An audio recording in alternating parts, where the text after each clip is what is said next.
महानगर पालिका के कोई मॉल बन रहे या स्टॉल बनते हैं, 1% रिजर्वेशन इनके लिए है कि इनके बच्चों का स्वयं रोजगार से जोड़ेगा कैसे। तो शासन ने तो इतनी अच्छी चीज़ बनाई, तो आज हमने आदेश दिए कि आपका जो भी मॉल बने तो प्राथमिकता इस पेशेवर समाज को देना चाहिए।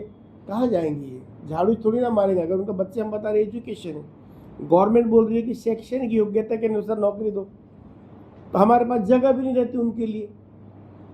अब धीरे धीरे सब जगह महाराष्ट्र भर में सब हो रहा है। कल मैं अहिल्यानगर से आया हूँ, अहिल्यानगर में भी मैंने 53 ऑर्डर्स में वहाँ पे भी बांट के आ रहा हूँ, मालकी हक भी बांटते हुए आ रहा हूँ। सब इनको आवास पे, कैशलेस पे, बहुत शहरों में, नागपुर में भी 500 मकान का काम चालू हो गया। और आपको बताते हुए खुशी होगी कि उनको 500 स्क्वायर फीट का मकान मिल रहा है 2 BHK का, और 600 स्क्वायर फीट का बिल्डअप है। यहाँ पे भी वैसे ही करने के हमने आज कलेक्टर साहब से भी और आयुक्त साहब से बोले वो भी। सर, आपने ये जानकारी ली क्या पुणे महापालिका में परमानेंट मेंबर कितने सफाई कामगार और कॉन्ट्रैक्टर कितने? वो तो मैंने कुछ मेरे को कम आंकड़ा ऐसा बताया उन्होंने पूरी। हाँ, बात है राज्य शासन, राज्य सरकार के धोरण से चतुर्थ श्रेणी और तृतीय श्रेणी कामगार वो सब कॉन्ट्रैक्टर लेने पड़ते हैं महापालिका को। वो चतुर्थ श्रेणी कामगार में सफाई कामगार आते हैं। आपके राज्य सरकार के धोरण की वजह से सफाई कामगार को नौकरी नहीं मिलती, वो कॉन्ट्रैक्ट पर काम करता है और उसको कुछ सुविधा नहीं मिलती। देखिए, ये विषय में हम भी बहुत गंभीर हैं। हम आपको बता रहे हैं कि ये विषय में एक मुंबई में माननीय मुख्यमंत्री जी के अध्यक्षता में संबंधित सभी चीफ सेक्रेटरी रहेंगे वो विभागों के, उसमें हम मीटिंगें रखने वाले कि आउटसोर्सिंग नहीं होना चाहिए। सुप्रीम कोर्ट की गाइडलाइन भी है, सुप्रीम कोर्ट ने स्पष्ट गाइडलाइन दिया है कि सफाई कामगार पेशे में आउटसोर्सिंग नहीं होना चाहिए। तो हम वो मीटिंग के माध्यम से माननीय मुख्यमंत्री से हमारी बात भी हुई है, लेकिन वो मीटिंग में हम प्रयास करेंगे कि महाराष्ट्र भर से ये सफाई कामगार पेशे से तो हट जाए, उनका पेशे में खत्म हो रहा है, और नई भर्ती जैसे उनके लिए होना चाहिए तो नहीं खुल पा रही, किसी पर अगर नहीं हो रही है, हमको मालूम है। तो उसमें ये हमने बोले कि आप GR हमारा क्या बोलता है कि बढ़ती लोक संख्या के आधार पर 1000 पे एक कर्मचारी, ये गवर्नमेंट का GR बोलता है कर्मचारी। जैसे पूना के सेंसेक्स के हिसाब से, अब जिस समय सेंसेक्स होगा उस समय 15 लाख 20 लाख थी। आज के सेंसेक्स में 2026 में आप जाओगे तो 3 गुना हो गई होगी। तो ये गवर्नमेंट के धोरण ही है, तो उनकी नई नियुक्ति होना चाहिए, नई भर्ती होना चाहिए। सर, आपने अभी बहुत इसमें काम किया है, तो ये चतुर्थ श्रेणी कामगार जो रहते हैं उनका बहुत सारा हेल्थ के हिसाब से बहुत प्रॉब्लम्स रहती हैं, इश्यूज रहते हैं, तो वो व्यसन मुक्ति है, इसके बारे में आप कुछ काम कर रहे हो आयोग करके, ये एक बात। दूसरी बात, एक RTE जो है उसमें बहुत सारे प्राइवेट स्कूल जो है वो इनके बच्चों के एडमिशन के लिए बहुत उदासीन रहते हैं, क्योंकि बच्चे आगे नहीं आते, उनका प्रॉब्लम हो जाता है। तो इसके बारे में आप क्या कर रहे हैं? दूसरा क्वेश्चन, देखिए, आरोग्य में तो ये बात सही है आपकी कि हम भी उसमें काम कर रहे हैं, हम भी बताते हैं, लेकिन आज की तारीख में आप देखोगे कि ये सब चीज़ें आज से 10-15 साल पहले ज़्यादा था। आज आप देखोगे कि अगर आपके जैसा है कि वो नशा मुक्त होना चाहिए, तो आज मेरे हिसाब से जैसा नशा करते थे इस ज़माने में उसके मुताबिक कम है, और जागृति सरकार भी कर रही है और हम लोग भी कार्यक्रम अपने आयोग के माध्यम से चला रहे हर जगह कि नशा मुक्त होना चाहिए। अगर इनमें कोई कामगार या कोई अशिक्षित करते हैं तो हमने बोले ये भी होना नहीं चाहिए। लेकिन आपने एक अच्छा विषय लिया कि एजुकेशन में ये बात तो है, ये तो दुर्भाग्य की बात है। बहुत जगह स्कूलों में अगर देखेंगे कि इनकी कास्ट दिखेगी ना, तो इनको थोड़ा सा है, तकलीफ तो आ जाती है कहीं ना कहीं। इनके बच्चों को स्कूल में भी दिक्कत जाती है, अच्छी स्कूलों में लेने में जब जाते हैं तो उनको लगता है कि हमारा स्टेटस ख़राब हो जाएगा स्कूल का अगर सफाई कामगार का बच्चा आ जाएगा। तो ऐसा चीज़ें हैं, ऐसा दुर्भाग्य, ऐसा होना नहीं चाहिए। लेकिन कुछ ही स्कूल होगा, कुछ अच्छे भी है। आपने जो कहा कि 2008 की आवास की योजना है और 1997 की मालकी हक का जो कानून 87 तो ऐसे पुणे महापालिका ने कितने सफाई कर्मियों का घर दिया है जो उन्होंने बताया मालकी हक दिया? नहीं, हमारी बात हुई उनसे मालकी हक का, इनने हमसे जो एक आंकड़ा बताया कि सर हमने इतने 200-250 लोगों का इतना कुछ बता ली, तो हमने बताया कि वो जैसा होना था उनको वैसा नहीं मिला। उनको मालकी हक का पट्टा मतलब कैसा है कि अगर जो सफाई कर्मचारी को 25 वर्ष हुआ हो और बताते हुए खुशी कि आज पहली बार प्रथम ऐसा हो रहा है कि सफाई कर्मचारियों के विषय में सीएमओ ऑफिस भी बहुत चिंतित है, बहुत सारे जीआर भी सीएमओ ऑफिस दे रहा है और सीएमओ ऑफिस फॉलोअप भी कर रहा है और माननीय आयुक्त को भी फोन सीएमओ ऑफिस से आया हुआ है। तो ऐसा करके गंभीर, सरकार भी इस विषय में गंभीर है। त्या संदर्भात मला एक असं विचारायचं की आपण आता नगरला गेला, पुण्याला आला, इथून पुढे अजून जा, शहरांमध्ये जा, हे तुम्ही गेल्यानंतर तिथले प्रश्न सफाई कर्मचाऱ्यांचे जाणून घेतात, त्यानंतर तुम्हाला प्रशासन माहिती देतं की आम्ही आतापर्यंत हे केले किंवा ते केले, व जे प्रश्न त्यांची अगोदर सोडवणं अपेक्षित आहे ते प्रश्न सोडवले गेलेलेच नाही. तुम्ही आल्यानंतर मग ते सांगतात की आम्ही सोडवण्यासाठी एवढा कालावधी द्या, तेवढा कालावधी द्या. त्यासाठी एक आपण मिनिमम कार्यक्रम करू शकत नाही का की या कालावधीमध्ये व्हायला पाहिजे आणि याचा कंटिन्युअसली पाठपुरावा आपण करत नाही का की आता झालं नाही तर पुढल्या काही महिन्यामध्ये व्हायला पाहिजे, याच्यापूर्वी आपण पाठपुरावा केला नाही. नाही, मी माझा कार्यक्रम असाही आहे, मी टाईम लिमिट देते. मला मी आज आयुक्तला सांगितलं की मला त्यांनी 2 महिन्याचा वक्त मागितलं, सगळं मी करून देते साहेब म्हणे. ते मिनिट्समध्ये पण दिलं त्यांनी आणि सगळी म्हणजे आरोग्यामध्ये बी पण मी त्यांनी सांगितलं की तुम्ही असं असं आरोग्यामध्ये केलं. त्यांनी सांगितलं की साहेब आम्हाला वेळ द्या. माननीय महापौर मॅडम पण होती आज मीटिंगमध्ये, महापौर मॅडम पण होती, त्यांनी पण सांगितलं सर आम्ही सगळं करून देते आणि आरोग्यामध्ये करायचंच आहे आपल्याला. तर किती गंभीर आहे. जो सफाई कर्मचारी आपले जो पुणे शहरांच्या नागरिकांची रक्षा करते स्वास्थ्यांची, पण त्याची रक्षा नाही, ते गंभीर बाब आहे. तो त्यांनी माझा प्रश्न हा आहे की आयोग गेल्यानंतरच का जाग येते, आयोग यायच्या अगोदर काय प्रशासनाला जाग येते, आयोग त्यासाठी पाठपुरावा का नाही, हा माझा प्रश्न. टाइम वाहून का नाही एवढ्या याच्यात पूर्ण करतो? तुम्ही पण अगोदर म्हणजे तुम्ही बैठक घेता, बैठकीमध्ये हे सगळं होतं, पण बैठकीपूर्वी अगोदर काही महिने त्याचा पाठपुरावा करणं, त्याच्या संदर्भात योग्य उपाययोजना करण्यासंदर्भात काय पाऊल उचलता? हाँ, वो तो दुर्भाग्य की बात है, लेकिन क्या है अब आयोग जागरूक हो गया है, पहले नहीं था, अब आने के बाद ही करते हो, क्योंकि हम भी एक्शन मोड में भी रहते। हमने कई अधिकारियों को हमने शिस्तभंग की कार्रवाई भी करते हुए आ रहे हैं। अब आज भी यही था, लेकिन हमसे जब माननीय आयुक्त साहब ने, माननीय मैडम ने बोले कि हम 2 महीने में सब करवा के देंगे, तो हमारा भी काम था कि ठीक है। लेकिन एक बात बता रहा कि पहले के मुकाबले मेरा ये 3री बार आना हुआ, पहली बार नहीं है। पहले आया था, बहुत सारी थी पेंडेंसी। आज मैं बताते हुए बड़ी खुशी हो रही कि लाट पागे समिति का भी यहाँ पे 0 है पेंडेंसी। बहुत सारे काम जो थे, बहुत सारे काम का निकाल भी लग गया है।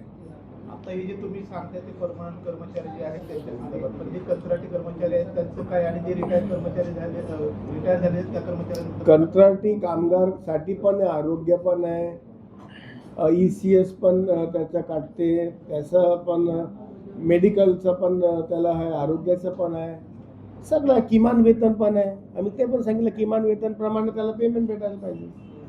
जे रिटायर झाले त्याचे तर पूर्ण आयुष्य त्यासाठी अब हे तो अब देखो हे दोनों पॉलिसी मॅटर आहे, माझा आतमध्ये म्हणजे पॉलिसी मॅटर आहे, ते पूर्ण महाराष्ट्रभर आणि देशाचा विषय आहे. नाही, पण तुम्ही पण आम्ही आमच्या रिपोर्टमध्ये हे आयोगाचे अध्यक्ष म्हणून ज्या कर्मचाऱ्यांना लाभ मिळणं आवश्यक होतं, आवाजचा असेल किंवा इतर स्कीमचा असेल, त्यांना तो लाभच मिळाला नाही. मग आयोग म्हणून तुमची एक ठाम भूमिका असायला पाहिजे. ठाम भूमिका काय, आता पूर्ण महाराष्ट्रमध्ये असं काम सगळं सुरू झालं. पहले कभी आप समझोगे कि पहले इसके 1-1.5 साल पहले काम उतना नहीं हो रहा था तेजी से। अभी मेरे जब से 2 कार्यकाल संभाला मैं 2024 से, मेरे को 1 साल के ऊपर ही हुआ, अभी 15 महीने हुआ है। आप देखेंगे मैंने पूरा महाराष्ट्र भर मेरा दौरा हो चुका है और मैंने 10,000 के ऊपर ऊपर बोल रहा हूँ, समझो बहुत, मैंने लाट पागी के ऑर्डर स्वयं बांट के आया हूँ और स्पेशली सिर्फ 4,500 में के ऑर्डर मैंने नागपुर में किया हूँ। नागपुर पीछे था अंमलबजावनी के लिए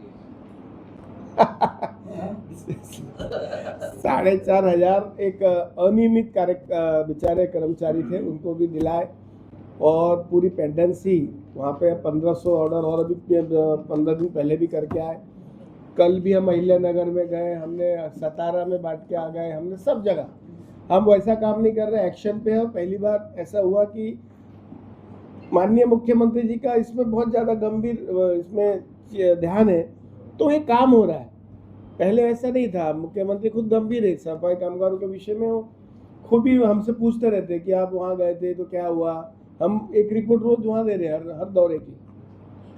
और ये दौरे का जैसे मेरे आने के पहले भी कार्यक्रम सीएम ऑफिस से यहाँ पे सबको फोन आ गया वहाँ से, तो ऐसा व्यवस्थित हो रहा है। सफाई कामगारांचा आयोग जसं सफाई कामगारांसाठी काम करतो तसं जे काही कामगार चुकतात किंवा त्याचा गैरफायदा घेतात त्यांच्यावर तुम्ही काय कारवाई करताय का आयोग म्हणून? कारण बऱ्याच वेळा असं होतं की नोकरीला लागलेली वेगळीच व्यक्ती असते तर ते काम मग तिसऱ्याला लावतात। नहीं, अगर देखिए हमारे पास अगर वो कंप्लेंट आती है तो हम एक्शन भी लेते हैं। हम ऐसा नहीं है कि सिर्फ इनके पक्ष में लेते। अब देखिए अब कुछ लोग रहते ही हर जगह, 2-4-5 तो आप ऐसा नहीं सोच सकते ना, अब तो हर डिपार्टमेंट में लेकिन अपना काम है कि इनको देखिए। सफाईमध्ये जास्त प्रमाण आहे। हाँ नहीं है ना, हो सकता है, कोई विषय नहीं, लेकिन इनको कुछ भी नहीं मिला। आप देखिए, आप मैं एक बहुत गंभीर बात बता रहा आपको आपके शहर की। आप सफाई कामगारों के विषय में अपन लोग सब लोग बोलते हैं, लेकिन उनको जो मिलना था कुछ भी नहीं मिला। देखिए आप बोलते हैं कई बार सफाई कर्मचारी आता नहीं, उसकी जगह दूसरे लोग काम करते हैं, मेरे को आते प्रश्न। उनको अगर महिला सफाई कर्मचारी अगर ड्यूटी पे जाती है सुबह 6 बजे का ड्यूटी रहता है, अब जैसे अभी समर है तो वो उनको 5 बजे बुला रहे। आपको पता है कि उनको गवर्नमेंट से महानगर पालिका का विषय है कि अगर सफाई कामगार है महिला या जेंट्स, एक शेड होना, उनको पानी की सुविधा होना, उनको चेंजिंग रूम होना महिला के लिए, टिफिन कहाँ खाएंगी वो, उनको कहाँ कपड़े बदलेंगी, वॉशरूम कहाँ जाएंगी, इस पे आप लोग कोई भी लोग उसमें नहीं करता। लेकिन उनको जो मिलना था वो मिल नहीं रहा। वो रास्ते में खाना खाएगी, बाकी लोग एसी में बैठ के खाना खाएंगे, टॉयलेट जाएंगे अच्छी जगह, लेडीज़ कहाँ टॉयलेट जाएंगी। अब कितना वर्ष हो गए सब चीज़ करते करते, तो उनको है ना जो लोगों की सोच है उनके लिए किसी ने काम किया नहीं और वो कुछ भी करे नहीं, यहाँ पे भी नहीं आपके यहाँ। तो ये गंभीर विषय है ना। अगर आप बोलेंगे सफाई कर्मचारी गायब, अगर उसको बाथरूम आया कहाँ जाएगा वो, उसको अगर प्यास लगी कहाँ जाएगा, उसको तो पानी की भी सुविधा नहीं है। और पानी किसी घर में अगर मांगेगा हो तो 5-10 घर मांगने में एक आध घर देता है सफाई कामगार को पानी। ये भी है ना, ऐसा बोलना नहीं चाहता मैं। उनको ग्लास में पीने के लिए भी स्थिति बहुत गंभीर है पूरे महाराष्ट्र में उनके लिए।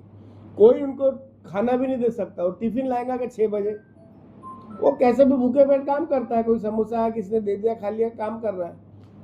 अगर उसको बाथरूम जाना है तो कहाँ जाएगा, प्यास लगी तो कहाँ, लेडीज चेंज कहाँ करेंगी। बहुत हालत खराब है। ऐसा नहीं है कोई अपने घर में बाथरूम जाने नहीं देता। कोई नहीं, हमको मालूम है स्थिति, लोगों को ये नहीं मालूम उनकी हकीकत। पेमेंट बहुत ज़्यादा नहीं है। अगर महानगर पालिका ने अगर 5 तारीख को पेमेंट होना और 15 तारीख को करी, उसको तो फ्रीज लेता है तो वो फाइनेंस कराता है। उसको अगर छोटी सी एक्टिवा या लेना है तो फुल फाइनेंस। ये लोग अगर 15 दिन पेमेंट लेट करते तो अगर उसका सिविल खराब हो रहा है, बैंक से भी जा रहा हो, उसका दोनों जगह से मरण है। बैंक में सिविल भी खराब हो रहा, अब बिना लोन पे तो काम भी नहीं है उसका। तो स्थिति इतनी है। अब बहुत सारी चीज़ अब आप बोले तो मैं बता रहा हूँ, लेकिन ऐसा नहीं होना चाहिए। सबको समान अधिकार होना चाहिए, उनको भी नज़रिया बदलना चाहिए देखने का।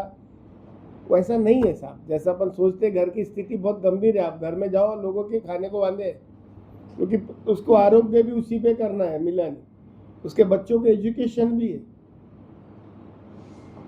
सब चीज़ उसी पे काम है। उसका काम जो भी करना है उसको अपनी पेमेंट पे करना है। कट फट के अगर एक कर्मचारी को 20,000, 15,000, 18,000 आती है, और जो कर्मचारी करता है वो कर रहा है कैसे भी। बीमारी भी गंभीर हो रही है। और आज की रिपोर्ट जो है हमारे पास, सबसे ज़्यादा गंभीर बीमारी अगर किसी को हो रही है सफाई कामगारों को, अनफिट है टोटल। खूब कैंसर, खूब अटैक्स, खूब लंग से उनके फेफड़े खराब हो रहे हैं, बहुत गंभीर बात है। और महिलाओं को भी ब्रेस्ट कैंसर का इतना प्रमाण बढ़ गया कि कोई लोग आरोग्य का चेकअप भी नहीं करता। कोई किसी को करना नहीं हो, उनको सिर्फ हमारे जैसे कोई आएगा तब उनकी बात किया तो थोड़ा बहुत कुछ हो जाए तो हो जाए, ये स्थिति है। आज मतलब मीटिंग बहुत सारी चीजें जो नहीं की है तो अभी आज करा के लिए कोई सूद नहीं लेता साहब। ये तो अच्छा है अभी महाराष्ट्र राज्य के मुख्यमंत्री माननीय फडणवीस साहब को इनकी सब चीज़ें का जानी हुए है, तो थोड़ा ताकत दे के करवा रहे हैं पूरे महाराष्ट्र में। और उनकी ताकत से मुझे भी ताकत मिल रही, तो मैं काम करने का प्रयास कर रहा हूँ। और कितना हद तक सफल हो रहा हूँ वो आप ही लोग को दिखेगा। अभी मैं अपने मुंह से बोलना तो आप सबका बहुत बहुत धन्यवाद। कौन से स्टेट में अच्छा स्थिति है सफाई? ऐसा नहीं, सफाई कर्मचारी अब वही तो समझो ना आप, तो मेरा कहने का मतलब यही तो बता रहा हूँ कि आप कहाँ हैं। सबसे अच्छा कौन से स्टेट में? पहले देखा जाए तो अभी फिलहाल तो महाराष्ट्र बोलूंगा मैं, आज की स्थिति में महाराष्ट्र अच्छा है। बाकी जगह की तो बहुत ज़्यादा मेरे को भी नहीं मालूम, मैं अभी राष्ट्रीय आयोग बनूंगा जब बताऊंगा।